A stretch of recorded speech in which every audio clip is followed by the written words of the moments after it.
Yes, everybody, and welcome back to another Daily Drop brought to you by TarHeelIllustrated.com. I'm Jacob Turner. He's Andrew Jones, and as you can tell by his backdrop, we're doing this one. It's a late night daily drop, AJ. We're obviously not putting this one out the night we're doing it. 1:52 in the morning. Yeah, 2 in the morning daily drop, which is a record for us. I'll go ahead and tell you that. Not for three things, but for a daily drop, it's 100% a record. But a little late night podcast here. We figured we'd come on here and talk about kind of three areas that Carolina, obviously going into the bye week, sitting at 4-0, can still and will need to improve on going into the rest of the season if they want to hit those goals that, they obviously want to hit. So, AJ, we've identified three things, again, that Carolina can improve on, and we're going to go ahead and run through them right now. We'll start with number one.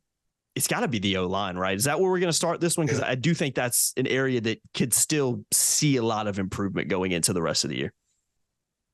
Yeah, they have not been maulers in the ground game. I thought that was an area they'd be a little bit more consistent this year. And the last 2 weeks, they have not run the ball that well.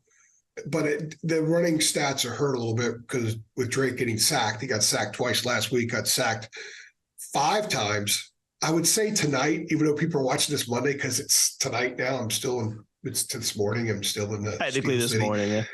5 times. And then, of course, the one, it could have been 6 that they overruled the fumble call on the field early in the game. They need to be better. You can't, Drake's gotten hit a lot, guys. And he's gotten hit a couple of times where he's been slow to get up.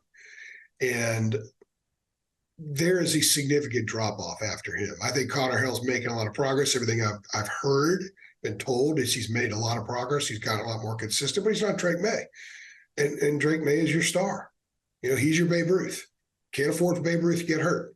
So the offensive line needs to protect him better, and they need to open up more holes. The inside run game was really good the first 2 weeks. It hasn't been as good lately, and I think getting Willie Lampkin back will help that a lot. I think he's their best run blocker that they have on the team. He is a road grader. Not 100%. Sure they have any other road graders. Maybe if Corey Gaynor was a guard, he might be one, but he's not. He's a center. And centers usually aren't termed road graders, not like guards are. So they need to get better on the offensive line, period. One of the reasons this team has left points on the field, and they've done it in all 4 games now, is because the offensive line hasn't been consistent. And at times the skill on offense overcomes that. Some of the plays they make, Drake with the left-hand touchdown pass. Drake with the basically, I don't know if John Copeland ever caught it because I'm in pain and I didn't look and see because I got nailed on the flea flicker, but he caught it 50 yards downfield, stuff like that, 41 yards or whatever it was downfield. He's been able to make plays when getting hit hard. And he's been able to find receivers making really good plays. And sometimes the ball is not a great ball because Drake's under duress. So he's been under duress more these last 3 weeks than he should. And the inside run stuff the last 2 weeks is a problem. They need to get better at that. If they don't improve, I would say by a 20% or so moving forward, they're going to have a really hard time reaching their goals. Because the defense has improved, but it still has its little periods where it just kind of reminds us of previous years. And then they regroup quickly. They're really good at regrouping. But if they're going to give up a couple of long touchdown drives to Pitt out of the gate, what does somebody really good offensively do to them, and how long do they do that before the defense adjusts? The offense has to be able to compensate for that, and they've done enough so far. But I think the offense could be a lot better, could be a lot more potent, and it absolutely begins up front. 100%. No, it does. It really does. I couldn't agree with you more on that one. That for me might be my biggest area that I think Carolina can improve in. I think that might be. Yeah, let me point out one other thing real fast. South Carolina game, no sacks, 1 TFL allowed. Since then, 9 sacks, 20 TFLs. Yeah. Kind of tells you all I need to know. If you don't think that can be improved, then I don't really know what you're talking about. Let's keep it moving on this one. Real quickly, before we do talk about the second thing Carolina can improve on, here for our sponsor, Underdog Fantasy, sponsor in this show. Quick ad read coming up here in a second. I'm very excited to announce our new partnership with Underdog Fantasy. We decided to partner with Underdog because it's the easiest place to play fantasy sports, and it's also the fastest growing fantasy app in the industry. Now, Underdog Fantasy has a lot to offer, including their Pick'em game. And in Pick'em, you pick whether your favorite players will have a higher or lower stat total in this week's game for a chance to win big. It's so easy to play. Just pick 2 to 5 stats of your favorite players and choose whether they'll go higher or lower. You can 20x your money by going 5 for 5. They also have a Best Ball Mania. If you think you know football, definitely need to check this one out. This year's Best Ball Mania has $15 million in total prizes up for grabs, with the winner taking home $3 million. So sign up today with promo code HEAL and get your first deposit doubled by up to $100. Visit underdogfantasy.com or find them in the App Store. And don't forget to register with promo code HEAL, HEEL, to get your first deposit doubled up to $100. You must be 18 plus and present in a state where Underdog Fantasy operates. Terms do apply. And if you are concerned with your play, call 1-800-522-4700 or visit www.ncpgambling.org. Back to the show. Big thank you to Underdog Fantasy for sponsoring this drop. All right, AJ, second thing Carolina can improve on, I think tonight kind of really showcased that in a lot of ways, or I should say yesterday now, because it is 2 a.m. That would be Carolina's special teams. And this is a Monday drop, too. I'm sorry. Yeah, it's a Monday drop. So 48 hours ago, you guys know what we're talking about. And then that stupid glare's happening again. Jeez. Yeah, we got camera issues. We got a lot of stuff going on, but we're trying to trudge through this. This podcast is like Carolina special teams. Yeah, it needs a lot of improvement. It's either really good, it has its really good segments and it's really awful ones. Yeah, hit a couple big field goals and then you get a punt blocked and return a punt. You return a punt and then you return it and then you let the other team return a kickoff. Just a lot of opposites going on right now. But a big area Carolina can improve on is that special teams. Still some question marks around the kicking as well. I know Noah Burnett's kind of been playing in place of Ryan Coe, who's been injured. Obviously, Ryan Coe missed a big kick against App State, which could have won that in regulation. You got to be hitting those kind of field goals, especially I think from the range he was hitting that from. So special teams as a whole, I think we kind of saw a microcosm of it in the Pittsburgh game. Still a lot of room for improvement there, and they will need to improve because special teams, as in tight games, in big games, are often the areas that you win. It's those fine margins or those late kicks that can ultimately win you games. So Carolina wants to reach the goals they want to reach. I think that area's got to improve. Yeah, I think Mac over time has said more often than otherwise. He says, you lose games more on special teams than you win them. Now, if you can make a game-changing play in the positive on special teams, absolutely, that could flip a game. But it tends, when people think special teams, they as being an important factor in a game, usually it's from the negative side. What was crazy about this game is both sides. And you get a punt return for a touchdown, which was earlier in the game. Huzzy had a 29-yard punt return, which is good. And you get a 43-yarder from Noah Burnett, who must have his confidence back now. Then a 48-yarder from him, which is a career high. Those are all positives. But then you get a punt block. You allow a kickoff return for a touchdown. And then that sky pooch kick in the third quarter that went to the 35 when it's supposed to go to the 25. And the Pitt guy muffs the ball and Pitt still recovers it. If a kickoff is muffed, like a pooch, you got to get that ball, don't you? You got to get that. You got to get it every time. Yeah. You got to get it every time, and they didn't. So there's a lot, and like you said, Coe with the miss earlier, and Coe hasn't been the kicker since. He's been out with a groin injury, I guess it is. They have to get better. They can't allow these things to happen. I asked Mac if he's concerned about some of these, and he said yes. Before I could finish it, yes, of course, he's concerned. So they need to get better. You can't be a team that's going to contend for something significant when you're a club that gets a punt blocked and you allow a kickoff return for a touchdown in the same damn game. That's bad. Yeah, it's not. I know that there were positives there, but again, this stuff will lose you a game more than it will win you a game. Mm-hmm. And they need to fix it. Yeah, absolutely. Because I'll tell you that the defense gave up no points in the second half today.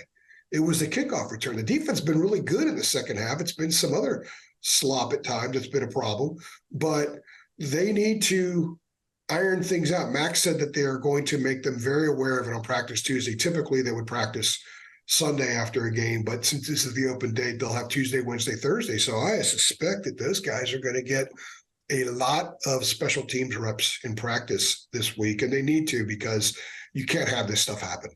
No, it's just can't happen. No, really good football teams are clean football teams in that area, and this team needs to be cleaner. And I suspect that they will be moving forward. Maybe all the bad stuff they got out of their system. Yeah. Who knows? If it's going to happen, it's great to happen on a night you win by 2.5 touchdowns. Yeah, super comfortable win for the Tar Heels. Not completely agree. Special teams a lot of room for improvement there, and it can still improve. And I agree. I think it will improve, especially going into the bye week and in the rest of the season. So last thing, AJ, some people might be like, whoa, what are you guys saying when we say this one? But Drake May, I think Drake May can improve. And I think that's the reason we're bringing it up, is because we know how good he can be. And, again, against Pittsburgh, solid night for him. Not exact, not tearing it up by his standards, but he did some really, really nice things. Obviously, the left-handed touchdown pass, showing that little X factor that he has. That's what everybody's talking about. But when you look at his stats, though, on the season, what is it? 5 touchdowns, 4 interceptions. He can improve on that. He can be better than that. I think he'd tell you that the interceptions that he threw, a lot of, at least a couple of those were unnecessary and on him. So there are a lot of improvements and steps that I think Drake May can still take. And I think ultimately, especially when you look late in the season, AJ, when you got that stretch, the 3-game stretch that Carolina fans know exactly what I'm talking about to wrap up the year, that's going to be a tough one. You got to get through the other games, obviously, and Carolina will have some tough tests, but you're going to need Drake May at his best and playing really, really well if Carolina, again, wants to reach the goals that I think they are starting to believe they can reach, potentially with competing and potentially winning an ACC championship. Then whatever happens after that happens. So Drake May, been good this season, but again, he's maybe been here. We've seen him be here. Can he get a little bit closer to that? And that'll obviously help North Carolina.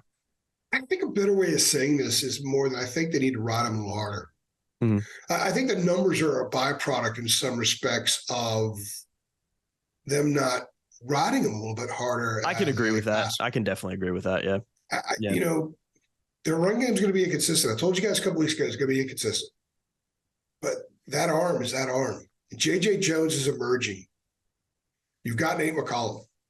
You had a prolific offense with McCollum not catching the ball until 2 minutes and 19 seconds left in the first half. It was only his second target of the game.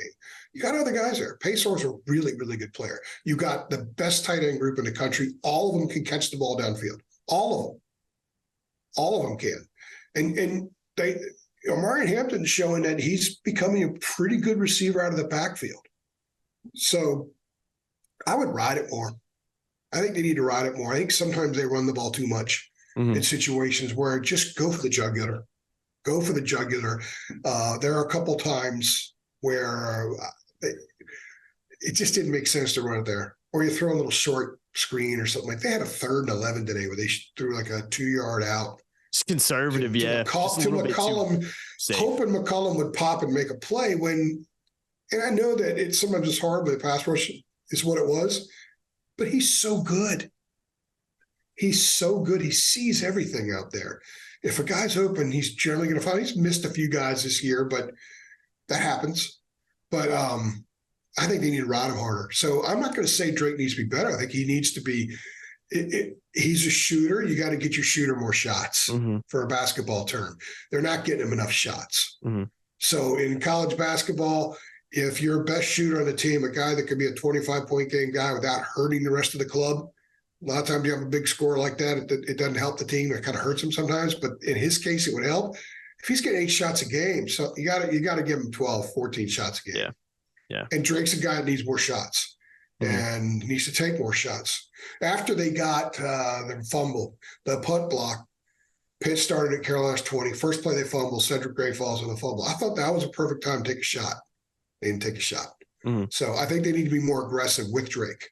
Yeah. And if they do that, the numbers will be what the numbers should be. And this team, I think, will be a little bit more efficient offensively. They won't leave as many points on the field. My opinion, I could be wrong, but I think there's probably a lot of people that agree with me. No, I think they will. And we obviously want to hear from you guys as well. So get involved, as we always say. Reach out to us on Twitter. Reach out to us on our website. If you are a premium subscriber, you can get involved on the message boards over there and just get involved in the thread. Let us know what you think. Link to our Twitters in the description below, and obviously the link to our website in the description below as well. But that's a quick little daily drop. I'm not going to say live from Pittsburgh, but from Pittsburgh in this one technically, and be coming out on Monday. So appreciate you guys watching. As always, we got to let AJ go so we can actually go write something from this game tonight, as we've been talking for the last hour. So AJ, we'll let you get to it, man. My plane takes off in 3.5 hours. That's dedication. That's why you like the video below. Well, I won't be asleep until 9 o'clock in the morning. But I'll be back home because I have a one way. The flight is nice. At least you can kind of stay up, work, then get back, and then you can go to bed at a couple of years ago. when they played the last 4 times they've been here on Thursdays, I would fly up that afternoon. I'd just bring my game bag and I'd fly back at 6 o'clock in the morning. Tough. And one time I went through TSA by myself. I had like 12 TSA guys looking at me, and I'm thinking, man, I better not screw up here. I'm done. I'll never be able to fly. I'll be on the no-fly list. So. Yeah, man, you don't want to be on that list as much as you travel. So I suspected about 2 hours when I go through TSA again, it might be the same thing. Yeah, you better watch out, man. It might just be you in there. So keep your head on a swivel over there, AJ. That's going to do it for us again. I've been Jacob Turner. He's been Andrew Jones. Big thank you to Underdog Fantasy again for sponsoring this drop. Make sure y'all check them out. Links in the description below. See you on the next one. Thanks.